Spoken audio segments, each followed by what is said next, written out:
Alhamdulillahi Rabbil Alamin. Wassalatu wassalamu ala asrafil anbiya'i wal mursalin wa ala alihi wa sahbihi ajma'in. Asbahna ala fitratil Islam wa kalimatil ikhlas wa ala dini nabiyyina Muhammadin sallallahu alaihi wasallam. Amma ba'd. Bapak-bapak dan ibu-ibu sidang salat subuh yang dimuliakan Allah Subhanahu wa taala. Puji serta syukur senantiasa tercurah kepada baginda besar Nabi Muhammad sallallahu alaihi wasallam. Salawat serta salam senantiasa tercurah pada baginda besar Nabi Muhammad sallallahu alaihi wasallam. Allahumma shalli ala sayyidina Muhammad. Assalamualaikum ya Rasulullah, assalamualaikum ya Habibullah. Bapak-bapak dan ibu-ibu yang dimuliakan Allah Subhanahu wa taala, seperti biasa di ba'da subuh menjelang waktu syuruk nanti kita akan bersama-sama mendengarkan kajian singkat yang insya Allah pada kesempatan kali ini akan disampaikan oleh Bapak Imam kita, itu Ustadz Muhammad Fatani Albar SPD. Itu insya Allah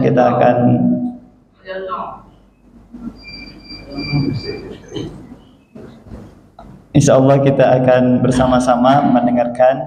Mudah-mudahan apa yang beliau sampaikan menjadi tambahan pengetahuan kepada kita semua insyaallah. Untuk itu kepada beliau kami persilakan.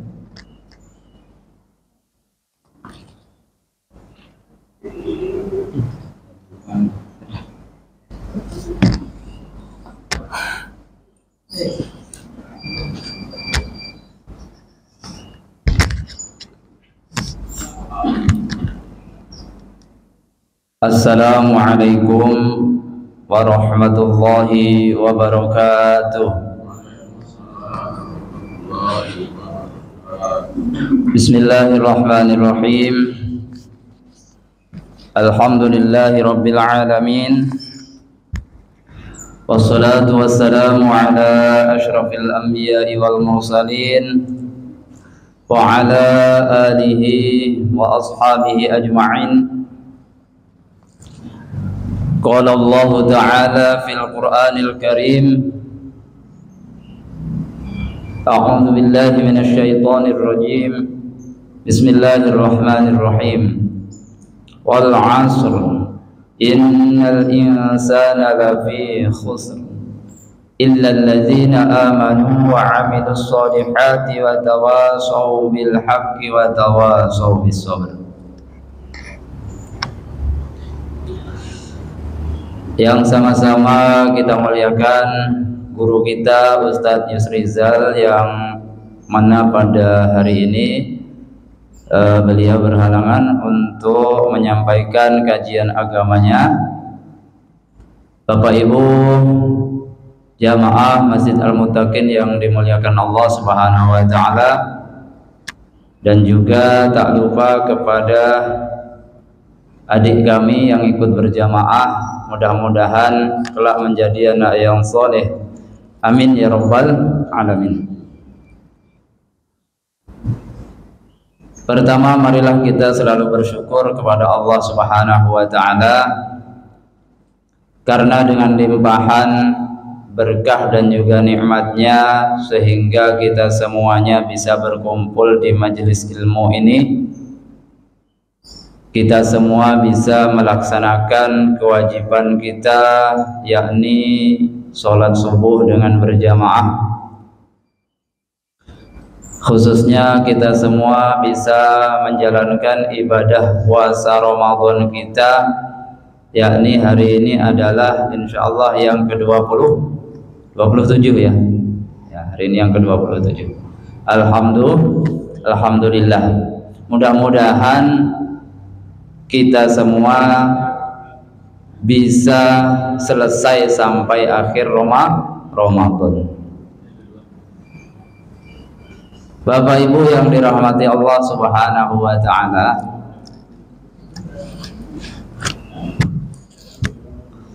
ada makalah yang pernah saya sampaikan, unzur maqala wa la tanzur man qala.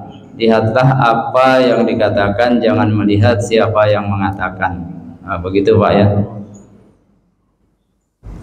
Sebetulnya hari ini adalah guru kita yang kita nantikan ilmunya, yakni Ustadz Yusrizal. Kan tetapi beliau berhalangan, maka untuk mengisi pagi ini insya Allah kami menyampaikan. Nanti apabila ada baiknya maka kita amalkan dalam kehidupan kita sehari-hari. Jika ada kurangnya maka tolong jangan dipakai atau dibuang jauh-jauh. Bapak Ibu yang dirahmati Allah Subhanahu wa taala, insyaallah kita duduk di majelis ilmu seperti ini. Kalau biasanya kita sering posting di status, kita foto-foto umpamanya ya Pak De ya, kita foto, kita pajang di status, insyaallah hari ini Malaikat Jibril pasang status, nah Pak Sudarmaji ikut majelis ilmu di Al-Mutakin, nah gitu ya. Seperti itu gampangnya. Maksudnya gimana? Insya Allah yang kita laksanakan, kita duduk saja di majelis ilmu ataupun di masjid ini, kita niati untuk iktikaf, itu saja sudah mendapatkan pahala dari Allah. Tambah lagi kita mendengarkan majelis ilmu. Insya Allah di sini saya akan menyampaikan tentang syarat ataupun apa bekal orang menuntut ilmu. Nah, gitu ya. Sebetulnya kita bukan anak sekolah lagi ya Bapak Ibu. Namun kenapa saya memilih untuk menyampaikan tema ini? Kira-kira Bapak Ibu semua mau tidak kalau kita itu tergolong orang yang menuntut ilmu? Mau ya Bapak Ibu? Karena dalam hadis Rasul itu, man salaka tariqan yaltamisu fihi ilman sahhalallahu lahu bihi tariqan ilal jannah.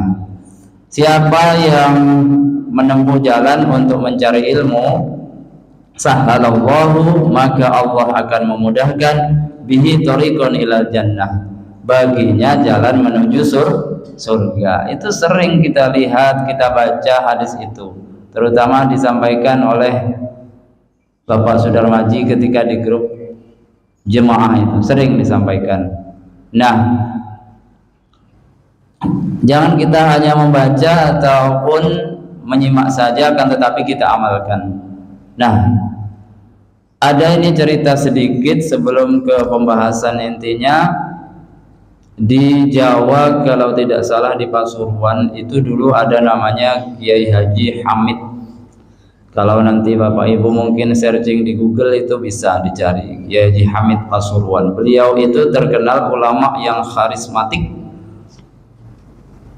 Beliau dulu mempunyai santri itu yang tidak muda lagi. Banyak santrinya yang umur 80, 90, 70,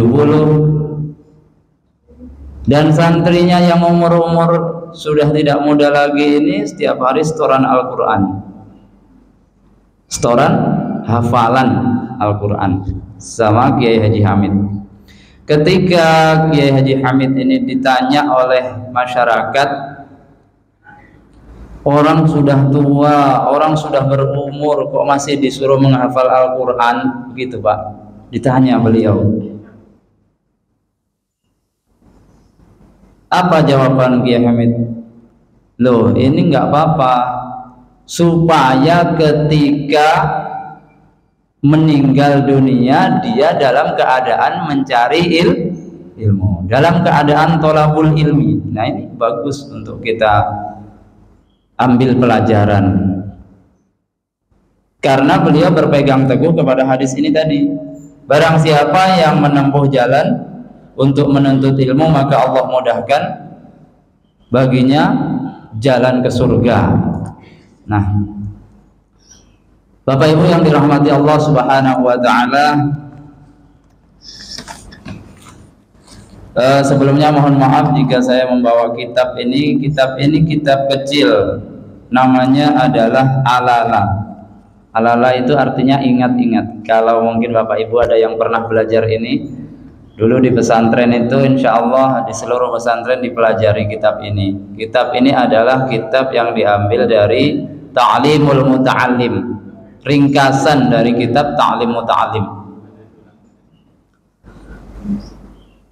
Jadi kitab ini diambil dari kitab Ta'lim Muta'allim, yaitu adab orang yang belajar dan orang yang mengajar begitu. Kitab ini dikarang oleh Syekh Zarnuji. Bapak Ibu yang dirahmati Allah Subhanahu wa taala, kitab ini berisi tentang syair-syair. Jadi saya bacakan syairnya. Ala la tanalul ilma illa bisittatin sa'umbika amma majmu'iha bibayanin zugain wa hirsin wastibarin wa bulghatin wa irsyadi ustadin wa tuli zamanin. Nah, seperti itu.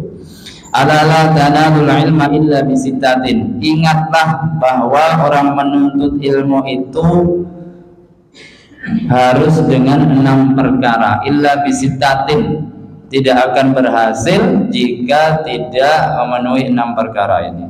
Sa'um bika majmu'iha bibayanin. Syarat yang akan diungkapkan 6 tersebut akan dijelaskan di bawah ini. Zukain wa hirsin wastibarin wa bulghatin.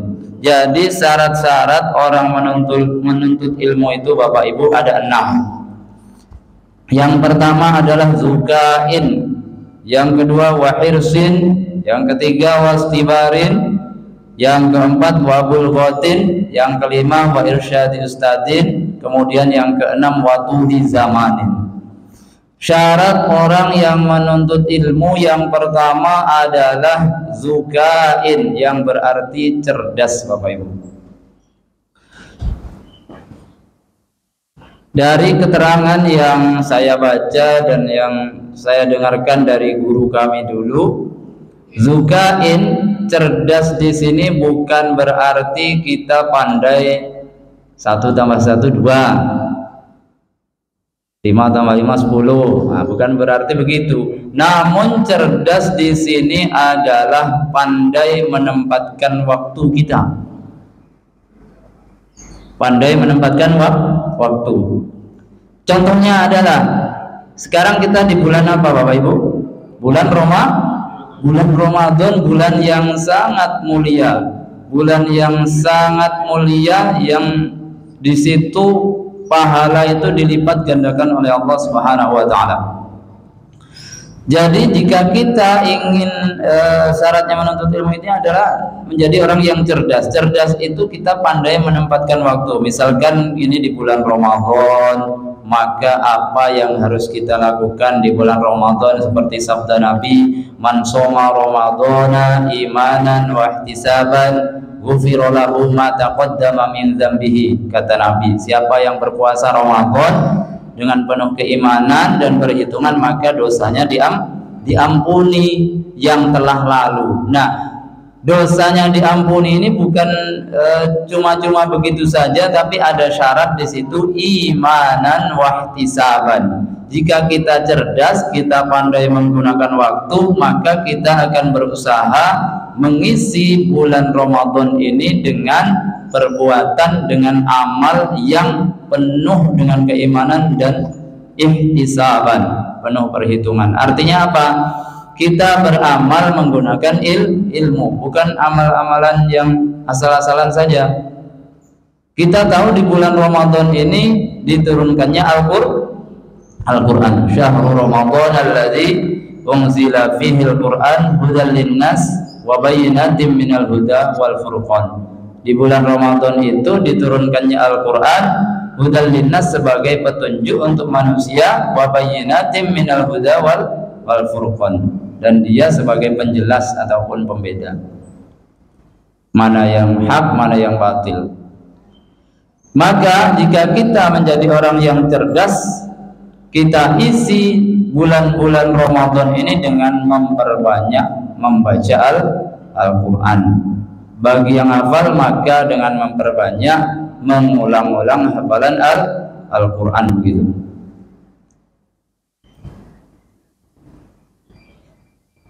Bapak Ibu yang dirahmati Allah Subhanahu wa taala, untuk Al-Quran ini saya teringat kemarin waktu kita kajian dengan Ustadz Yusuf Izal, kan ada ibu yang bertanya kemarin tentang urutan suratnya itu ya.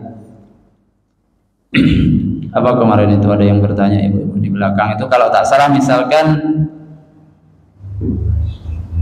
rakaat pertama Al-Kafirun seperti yang kita laksanakan di sholat witir itu, yang rakaat berikutnya langsung 3 surat beruntun, Qul huwallah, Qul a'udzu birabbil falaq, Qul a'udzu birabbil. Bolehkah seperti itu? Boleh ya. Jadi boleh. Insyaallah kalau untuk tentang Al-Qur'an ini sedikit banyak saya tahu karena memang dulu kan sekolahnya memang di sekolah yang khusus memang untuk hafalan Al-Quran. Nama sekolahnya, nama pondoknya adalah, nama pesantrennya Madrasatul Quran. Nah ini akan saya sampaikan sedikit tentang bacaan Al-Quran supaya kita tidak gampang menyalahkan orang nanti ketika kita dengar. Nah ini Bapak Ibu, saya ada kitabnya, kitab dari pesantren dulu. Bacaan Al-Quran, ini tentang bacaan Al-Quran ya. Bacaan Al-Quran yang disahkan oleh Rasulullah Shallallahu Alaihi Wasallam itu ada 4 kalau menurut yang di kitab ini. Nanti kalau Bapak Ibu baca atau mendengarkan kajian lebih dari ini maka itu di luar pengetahuan saya. Berarti saya belum sampai ke situ. Dan di dalam kitab ini dijelaskan bacaan Al-Quran yang disahkan oleh Rasulullah Shallallahu Alaihi Wasallam itu ada 4. Yang pertama adalah tahqiq, yang kedua tartil, yang kedua tadwir, yang keempat hadr. Nah, ini pernah dengar ya Bapak Ibu kira-kira? Pernah ya? Tahqiq, tartil, tadwir, hadr. Nah, itu 4 tingkatan. Jadi ini perlu kita ketahui, ini untuk pengetahuan saja. Saya hafal, namun saya lihat ini supaya tidak salah pengertiannya. Yang pertama tadi adalah tahqiq. Tahqiq itu ialah membaca Al-Quran dengan menempatkan hak-hak huruf yang sesungguhnya. Jadi misalkan ini bacaannya 2 harokat, maka dibaca betul 2 harokat. Bagaimana makhrajnya huruf so umpamanya, betul-betul dibaca so. Nah, itu namanya tahqiq. Jadi bacanya itu memang betul-betul sesuai dengan hak hurufnya masing-masing dan juga sesuai ukuran tajwidnya. Misalkan yang 4 harokat maka dibaca 4 harokat. Misalkan yang 6 harokat seperti waraddallin. Nah, itu misalkan 6 harokat dibaca 6 harokat. Itu namanya hadr. Sering kita dengarkan di YouTube ataupun di imam-imam Masjidil Haram itu yang bacanya hadr. A'udzu billahi minasy syaithanir rajim. Misalkan seperti itu. Betul-betul menempatkan hak hurufnya dan juga ukuran bacaan sesuai dengan tajwidnya, itu hadr. Nah, kemudian yang kedua adalah bacaan tartil. Apa itu tartil? Yaitu membaca Al-Quran dengan pelan tanpa tergesa-gesa dengan memperhatikan makhorijul huruf, sifatul huruf, mad qasr artinya panjang pendek, hukum bacaan sehingga suara bacaan menjadi jelas. Intinya tartil ini di bawah tahqiq. Kalau tahqiq tadi pelan betul, tapi kalau tartil ini agak cepat sedikit daripada tahqiq. Banyak itu seperti Syekh Misyari Rasid umpamanya, seperti Syekh Sudes, nah, yang sering kita dengar ya mungkin Syekh Sudes. Nah, itu tartil. Bismillahirrahmanirrahim. Alhamdulillahi rabbil alamin. Seperti itu tartil. Jadi jelas hurufnya A, hurufnya Ro, hurufnya H, hurufnya A, jelas itu tartil. Kemudian yang ketiga ada namanya tadwir. Nah ini tadwir ini membaca Al-Quran antara bacaan cepat dengan membaca pelan, artinya sedang. Jadi tingkatannya lebih cepat daripada tartil. Nah tadi kan tahqiq, kemudian tartil, kemudian tadwir. Nah, ini lebih cepat sedikit yang tadwir. Bismillahirrahmanirrahim. Alhamdulillahi rabbil alamin arrahmanir rahim maliki yaumiddin. Seperti itu umpamanya. Contohnya agak cepat daripada tartil. Biasanya yang tadwir ini disambung-sambung begitu. Nah, kemudian yang keempat, nah ini saya teringat pertanyaan Ibu siapa kemarin, Ibu Umar atau siapa, membaca Quran yang seperti seperti itu. Yang hadir yang keempat ini hadir, pengertiannya apa? Hadir itu ialah membaca Al-Quran dengan sangat cepat sehingga seakan-akan tidak jelas dalam suaranya. Nah ini namanya hadir. Ternyata ini boleh disahkan oleh Rasulullah Sallallahu Alaihi Wasallam dengan syarat yang membaca ini memang sudah paham betul tajwid dan sudah memang istilahnya bacaannya itu memang sudah standar yang disahkan. Misalkan memang dia betul-betul belajar tajwid gitu. Kalau di Sumatera ini hampir tidak pernah saya menemukan, tapi kalau di Jawa banyak Bapak Ibu. Biasanya dalam acara orang khitan, acara orang pengantin, dia mengundang 3 orang hafiz untuk menghatamkan Al-Quran. Dari pagi sampai jam 12 siang itu udah hatam. Bacaannya hadir, cepat sekali bacanya. Bismillahirrahmanirrahim. Alhamdulillahirabbil alamin arrahmanir rahim maliki yaumiddin iyyaka na'budu wa iyyaka nasta'in. Satu juz itu biasanya dulu, kalau kami dulu di pesantren itu bisa 15 menit. Nah, itu bacaan yang hadir. Boleh ya? Boleh. Nah, itu boleh ya. Ada di kitabnya ini ternyata disahkan oleh Rasulullah Sallallahu Alaihi Wasallam.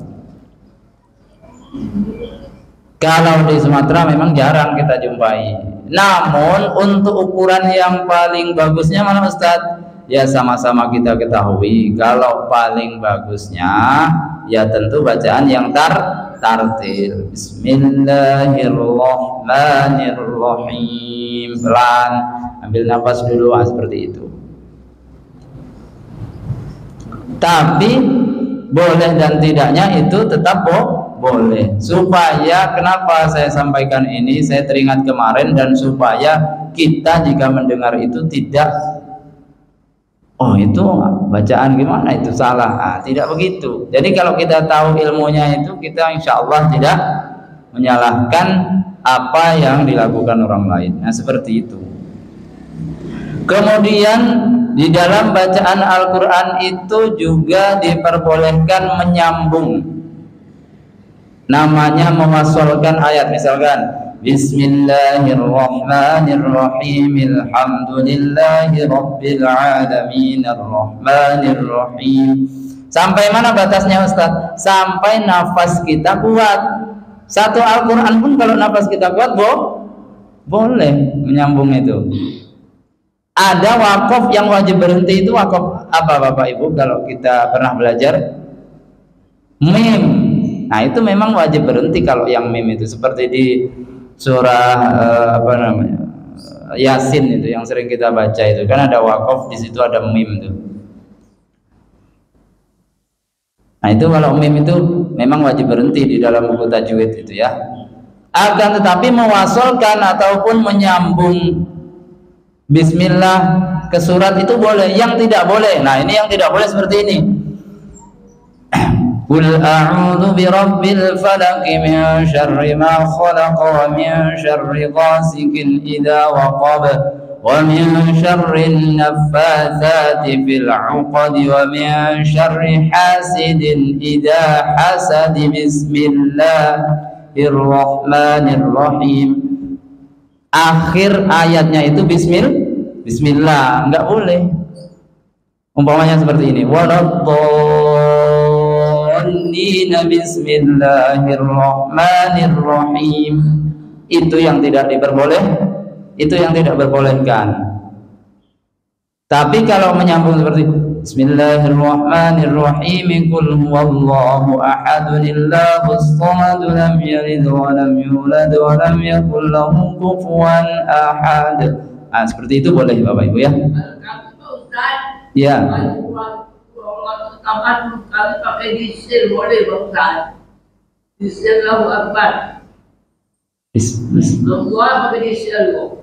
Kalau doa pakai disil lo. Begini mulia.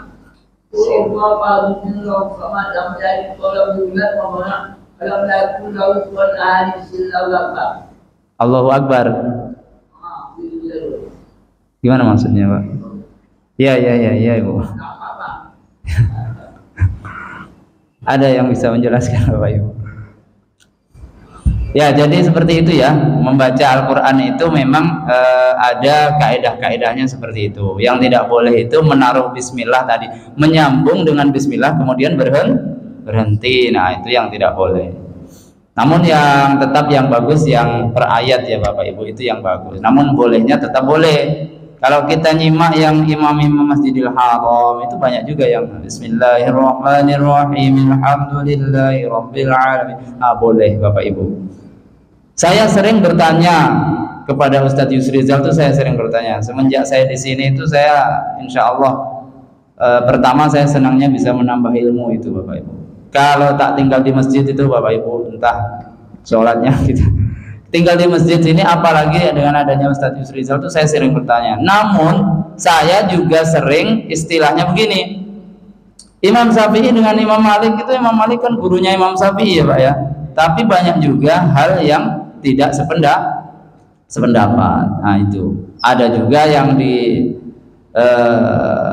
hal tertentu Ustadz Yusrizal memakai ini, saya pakai ini yang dari guru saya gitu. Ada juga seperti itu. Tapi saya banyak bertanya kepada beliau tentang terutama tentang keagamaan ini. Nah itu Bapak Ibu. Untuk Al-Quran seperti itu tadi. Jadi ada 4 tingkatan bacaan Al-Quran: tahqiq, tartil, tadwir, hadr. Nah itu. Kembali ke yang tadi, syarat orang menuntut ilmu itu yang pertama adalah cerdas. Cerdas ini pandai menempatkan sesuatu. Oh iya, ini udah 10 Ramadan, ada di Masjid Al-Mutakin program iktikaf. Nah, kita ikut bagi yang bisa. Nah, seperti itu. Kemarin saya juga ada nggak ikut 2 kali. Alhamdulillah. Jadi kalau kita tidak ikut berarti Allah tak membangunkan saya, alhamdulillah nggak ikut gitu berarti ya. Jadi Bapak Ibu, ibadah yang sunnah ini ada ulama yang berkata begini Bapak Ibu. Kalau kita melaksanakan terus menerus ibadah yang sunnah ini Pak ya, bukan yang wajib.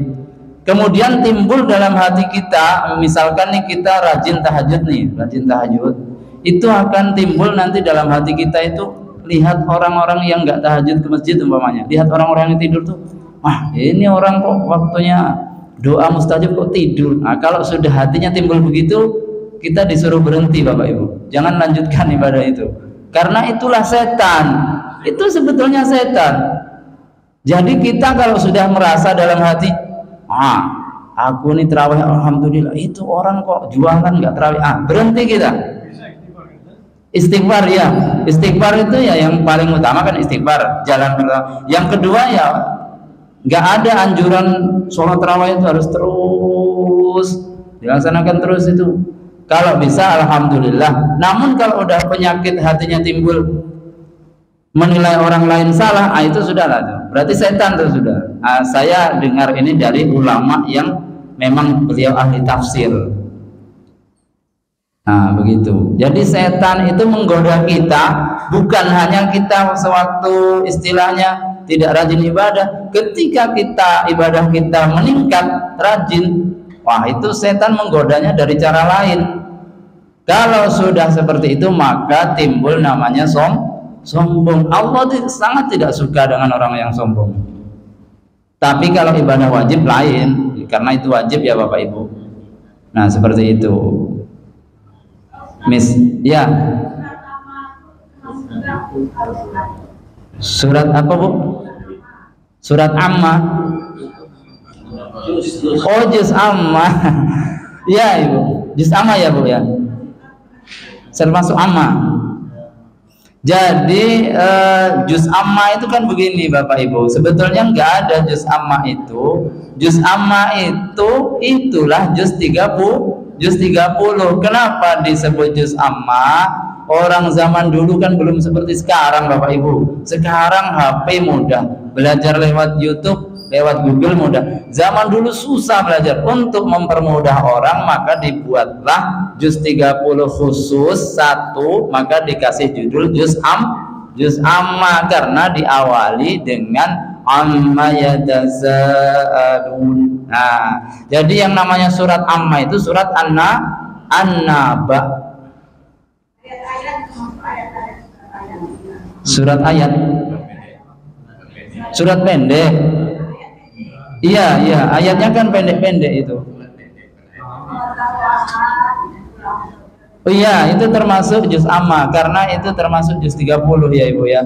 Jadi yang namanya juz 30 itu urutannya dari mulai An-Naba sampai An-Nas. Nah, gitu. Jadi memang di dalam kesempatan ini saya pribadi juga sangat bel ya. Saya pribadi sangat menganjurkan dan mengajak kepada Bapak Ibu. Memang yang saya bisa ini, kalau saya tentang keagamaan, pengetahuan agama itu saya terus terang banyak sekali yang saya belum paham.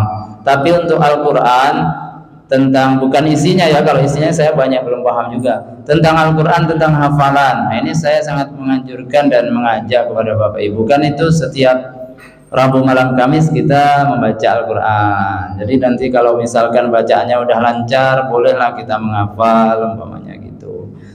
Setoran hafalan dari An-Naba atau dari An-Nas biasanya ya, yang dari ayat ataupun surat pendek yang paling mudah. Kalau hari Senin dengan Kamis kan bapak-bapak ada dengan Pak Sudarmaji ya, itu boleh nanti kalau udah lancar kan setoran hafalan seperti apa yang dilakukan oleh Kiai Hamid tadi. Kita supaya ketika meninggal dunia masih tercatat sebagai orang yang menuntut ilmu. Nah itu Bapak Ibu. Iya, menuntut ilmu sampai meninggal Pak. Tapi kalau kita nggak menuntut ilmu, gimana? Misalkan kita sibuk dengan bekerja, tapi lupa dengan menuntut ilmu. Nah, menuntut ilmu itu kan di sekolah, di masjid, belajar tahsin.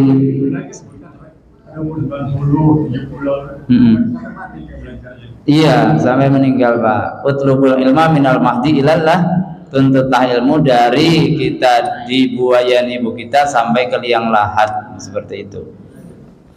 Ya itu Bapak Ibu ya. Jadi syarat orang menuntut ilmu tadi yang pertama adalah cerdas, yang kedua harisun itu lapang dada, yang ketiga adalah bersabar. Jadi orang menuntut ilmu harus bersabar. Yang keempat wabul ghatin itu adalah bekal yang cukup. Orang menuntut ilmu itu juga butuh bekal yang cukup. Kemudian wa irsyadi ustadzin, syarat yang kelima itu. Apa itu irsyadi ustadzin? Petunjuk seorang guru. Jadi kita makanya ada yang sering kita dengar itu nggak boleh kita belajar dari Google ataupun YouTube.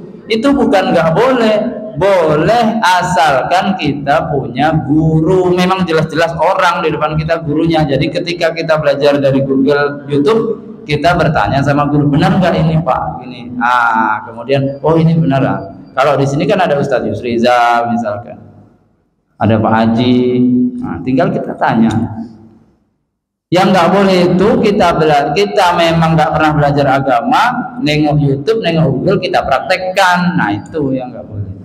Kemudian yang syarat ke-6 waktu di zamanin, orang menuntut ilmu itu membutuhkan waktu yang lama. Tuli zaman. Seperti itu tadi, menghafal Al-Quran itu kan butuh yang lama. Ngapal setoran. Nah itu Bapak Ibu, itu yang dapat kami sampaikan. Ya silakan. Kenapa harus dituntut ilmu? Apa salahnya? Oh iya. Nah ini yang menjawab ini harusnya Pak Sudarmaji, dipakai pantun juga ya. Jadi kenapa ilmu itu harus dituntut Bapak Ibu? Ya, Ini ya Allah, ini lucu-lucu ini Pak Haji. Saya bilang pada tadi. Iya. Bukunya buku ala. Iya. Ala-ala itu artinya ingat-ingatlah. Namanya dulu itu palala. Palala. Allahu Akbar. Iya Pak Haji. Ya, silakan Pak Haji. Membaca yang kedua itu secara tertil jelas. Iya, tertil. Kemudian karena buku Ustaz itu saya belum tahu hadisnya apa sahih apa tidak ya. Iya. Karena itu dari pesantren. Ini mungkin saya ingin tahu. Kemudian agak bertentangan dengan syarat-syarat yang secara itu dan tampil dan yang empat tadi itu. Yang seperti Al-Fatihah itu satu nafas misalnya. Iya. Sementara satu ayat itu Allah menjawab dengan jelas. Kemudian kalau dibaca satu nafas, misalnya. Iya, betul. Nah, itu bagaimana Allah menjawab satu ayat itu? Kan bertentangan dengan cara. Itu yang saya tanya dengan tidak hanya dengan boleh atau tidaknya. Sohih ada nggak sohih nggak hadis itu seperti itu membacanya? Oh gitu. Allah jadi bingung mendengar. Jadi gitu Pak Haji. Yang saya terangkan tadi adalah ini tentang hukumnya boleh dan tidaknya. Akan tetapi tadi saya insya Allah tadi bilang kalau kita ingin lebih utamanya maka per ayat. Maksud saya menyampaikan adalah ketika kita mendengar orang yang membaca seperti itu, kita tidak cepat-cepat menyalahkan karena memang ada dasarnya. Rasulullah sendiri mengesahkan itu 4 bacaan. Kalau hadisnya saya belum maksudnya belum ketemu. Maksudnya ini ada di sini. Nanti kita simak lah, kan sekarang YouTube mudah itu. Bagi orang-orang yang memang berkompeten di bidang Al-Quran itu nanti ada. Bacaan itu 4 yang disahkan. Jadi tahqiq, tartil, hadir, tadwil, seperti itu ya Pak Haji. Jadi ini di dalam buku ilmu tajwid, Nah, panduan ilmu tajwid. Kalau masalah sahih dan tidaknya, nah maksud saya menyampaikan tadi, ketika ada orang yang membaca seperti itu, kita tidak mudah untuk menyalahkan karena fenomena sekarang Bapak Ibu. Itu maksud saya seperti itu. Kita sekarang ini yang paling susah apa sih Bapak Ibu? Menjaga hati. Nah, itu sebetulnya itu saja. Iya Pak Haji. Kira-kira jawaban saya kurang memuaskan, nanti kita cari bersama referensinya. Gimana Bapak Bau? Oh iya, silakan Bu. Iqra. Surat Iqra. Surat Iqra itu adalah surat Al-Alaq karena diawali Iqra bismi rabbikal ladzi khalaq, maka ada orang yang menyebutkan mudah surat Iqra gitu. Dia mungkin orang yang menyebut itu belum tahu kalau itu namanya surat Al-Alaq, seperti An-Naba tadi, juz amma, supaya apa? Mempermudah. Nah itu Tabarok ya, aslinya surat Al-Muluk. Orang sering ayo baca Tabarok, Al-Muluk ya.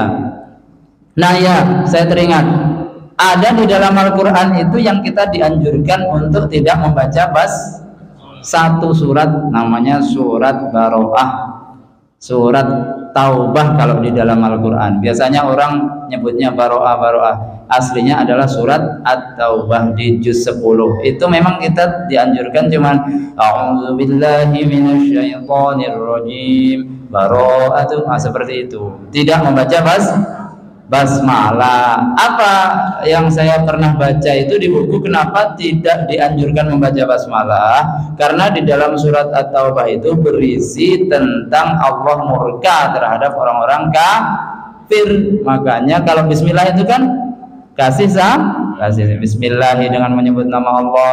Ar-Rahman yang Maha Pengasih, Ar-Rahim lagi Maha Penyayang gitu.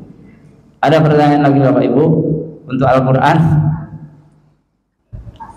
Kalau ini dari Pak Ustaz. Itu Pak Ustaz habis. 2 menit lagi. Apa Bu?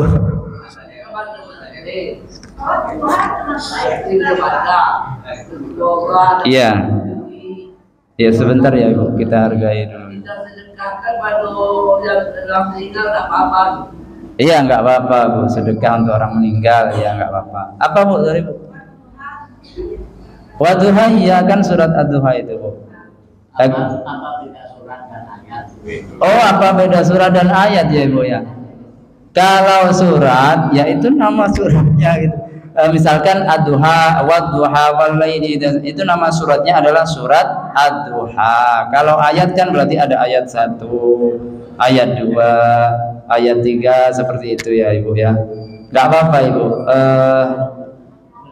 Semakin banyak bertanya kita semakin tahu. Nah itu ya. Alhamdulillah Ibu sudah mau bertanya berarti ada respon.